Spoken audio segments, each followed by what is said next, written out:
नमस्कार मित्रों, मैं आपका मित्र मनीष वैष्णव और आज हम बात कर रहे हैं। बहुत ज़्यादा गर्मी है और गर्मी किस प्रकार बढ़ती जा रही है आप भी देख रहे हैं।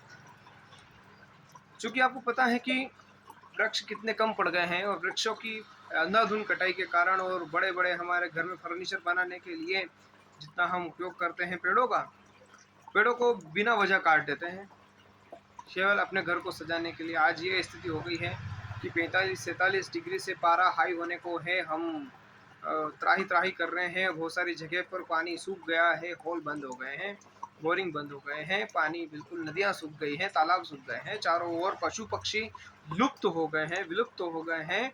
यहाँ तक कि मनुष्यों के लिए पानी पीने को भी नहीं मिल रहा है। ऐसी परिस्थिति में यदि हम देखें तो हमें वृक्ष लगाने की बहुत आवश्यकता है। हम किस प्रकार से प्रकृति का विध्वंस कर रहे हैं, यह भी समझने की बात है। प्रकृति हमको किस प्रकार से सब कुछ बहुमूल्य उपहार दे रही है। वृक्षों के रूप में बहुत कुछ दिया है, ऑक्सीजन के रूप में उसने वृक्षों की स्थापना की हमारे लिए। पर हम हमारे जीवन में वृक्षों का महत्व भूल गए, प्रकृति का महत्व भूल गए। हमने सारी जितनी भी नदियाँ थी उनको गंदा कर दिया। उनमें हमने मल-मूत्र के जो पाइप थे वहाँ पर छोड़ दिए, उनको नालियाँ बना दी। हम पूजा पाठ के नाम पर किसी नदी में जाते हैं, कितना कचरा करके आते हैं। कोई इसको साफ सफाई करने के चक्कर में नहीं रहता, मन में विचार तक नहीं आता। हमारे आसपास जो बावड़ी हैं, तालाब हैं, कुएं पोखरने हैं, उनके जल को हमने धार्मिकता के नाम पे, चीज़ें ठंडी करने के नाम पे, उनमें डालने के नाम पे उनको बर्बाद कर दिया। उनको हमने कितना वो गंदा कर दिया है। कभी हमको ये विचार नहीं आता कि उनको भी हमको साफ करना चाहिए। प्रकृति का विध्वंस किस प्रकार से हो रहा है। जितने आप वृक्ष काट के लाते हो अपने घर में सजाते हो, फिर हम ये भी करते हैं कि हम बड़े-बड़े घर बनाते हैं, उसके लिए सीमेंट वगैरह का यूज़ करते हैं। ऐसी एक तो चीज़ मुझे बताइए जो हमारे घर में यूज़ हो रही हो और उसका रिसाइकल किया जा सके। रिसाइकल समझते हैं आप? प्रकृति क्या होती है कि जब हम वो जो पानी रहता है मल-मूत्र का, वो जब धरती में जाता है तो खाद बन जाता है। वो इसमें वृक्षों को लगता है तो वो उर्वरक पैदा करता है। पर अभी जितना भी पानी हो रहा है, वो पानी किसी काम का नहीं हो रहा है। वो नदियों को नाले के रूप में परिवर्तित कर रहा है गंदा पानी। उसमें हम जो है डिटर्जेंट वगैरह मिला देते हैं, जो हम कपड़े वगैरह धोते हैं, कितना वो प्रकृति को हार्मफुल है, कितना वृक्षों को नाश कर रहा है। वो मिट्टी में होने वाले जो कृमि रहते हैं, बारीक-बारीक जीव जो उसको डेवलप करते हैं, मिट्टी की उर्वरक क्षमता को बढ़ाते हैं, वो नष्ट होते जा रहे हैं। हमारे रोज़ डिटर्जेंट और अलग-अलग प्रकार के केमिकल यूज़ करने से क्या हो रहा है? दूसरा जो रिसाइकल में आता है कि हम वृक्ष के अलावा जो घर बनाते हैं तो सीमेंट वगैरह का यूज़ करते हैं। पहले चूना यूज़ होता था, जो मिट्टी का एक अपर रूप था, कोई समस्या नहीं है। गाय के गोबर से जो हम लीपते थे घर को, तो उसमें एक तो पवित्रता रहती थी, शुद्धता रहती थी। जितनी गर्मी आपको चाहिए उतनी गर्मी रहती थी, जितनी ठंडक आपको चाहिए उतनी ठंडक उसमें रहती थी। हमारा छोटा बच्चा यदि खेलते-खेलते गिर जाता घर में, तो उसको चोट नहीं लगती। पर आज के समय में अगर हमारा बच्चा घर में गिरता है तो टाइल्स रहती है नीचे, गिरेगा उसके माथे में चोट आएंगी। तो एक बार गिरेगा, 2 बार गिरेगा, 10 बार गिरेगा। वो धरती जो टाइल्स है कितना ज़्यादा उसके दिमाग को लूज कर रही है। बड़ा होकर वो किस प्रकार से अपने दिमाग का यूज़ नहीं कर पाएगा।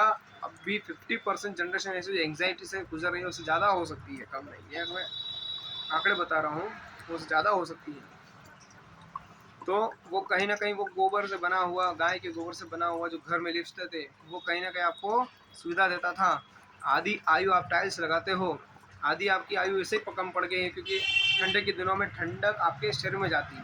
कितना बचोगे आप, चारों तरफ ठंडक ऐसा लगता है हम फ्रिज में बैठे हुए हैं। धीरे-धीरे 5-10 साल तो ऐसे ही आपके निकल जाते हैं, ये अपने शरीर को कमज़ोर कर देती है, जब अनुकूल गर्मी नहीं होती है तो। ठंडा पानी पी रहे हैं उससे समस्या आती है। हमने इतने रोड बना दिए, हमने इतने घर बना दिए, बड़े-बड़े मंजिल बनाते जा रहे हैं, वो सीमेंट वहाँ से लाकर हम उसका यूज़ कर रहे हैं। वो सीमेंट रिसाइकिल यदि होगी तो क्या वो मिट्टी में मर्ज हो पाएगी? क्या वो अपने ज़मीन को उर्वरक बना पाएगी? हम पहले पीली मिट्टी और उसमें गाय के गोबर का यूज़ करते थे, जो ज़मीन में जाकर उसकी उर्वरक क्षमता को बढ़ाती थी। क्या आज जो हम मकान बना रहे हैं, घर बना रहे हैं, क्या वो हमारी उर्वरक क्षमता को बनाएगी या बढ़ाएगी या कभी ज़िंदगी में भी कभी बना पाएगी?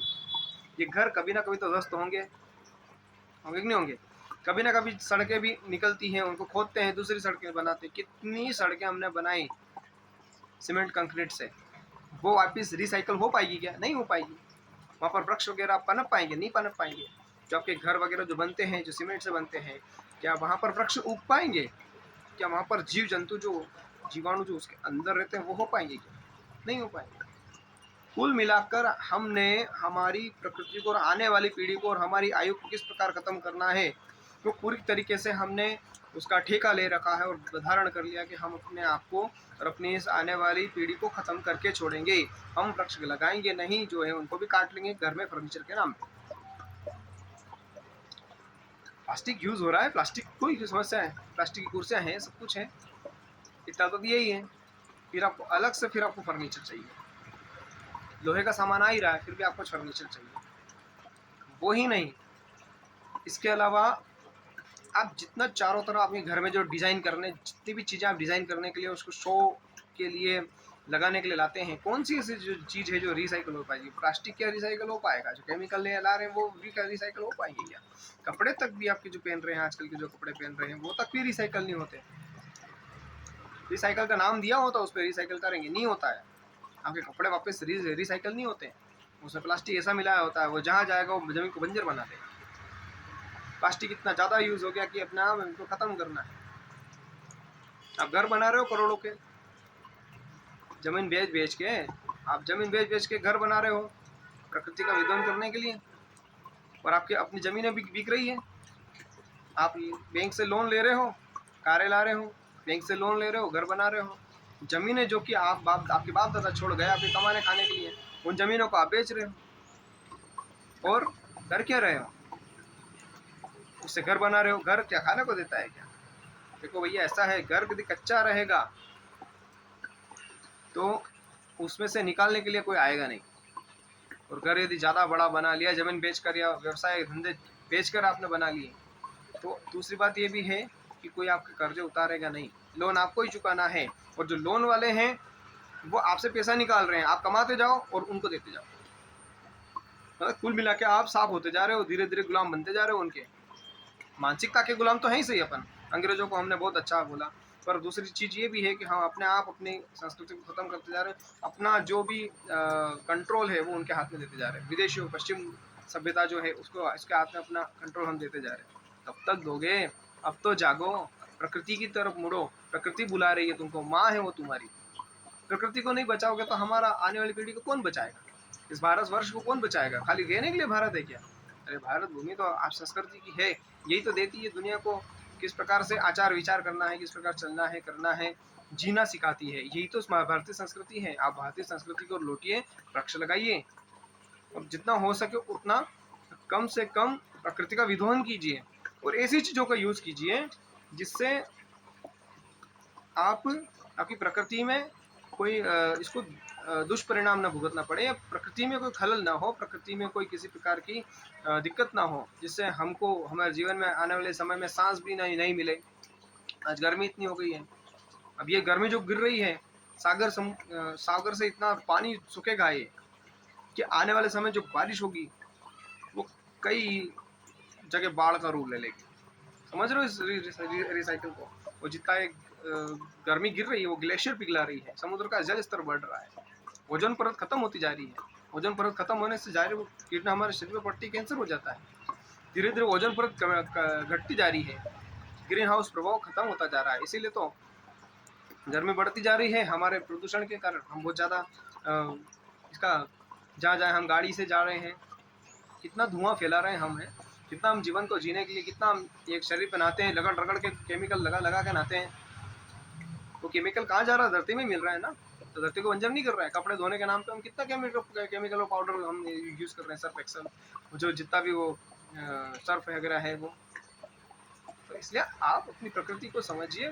भगवान ने आपको प्रकृति उपहार के रूप में, माँ के रूप में दी है। पिता परमात्मा आकाश रूप है, इसलिए उसकी तरफ जाइए और प्रकृति में विदोहन न हो, प्रकृति का संसाधनों का उपयोग हो, उसके लिए फिर से हम इस चीज़ को रिसाइकल कर सकें।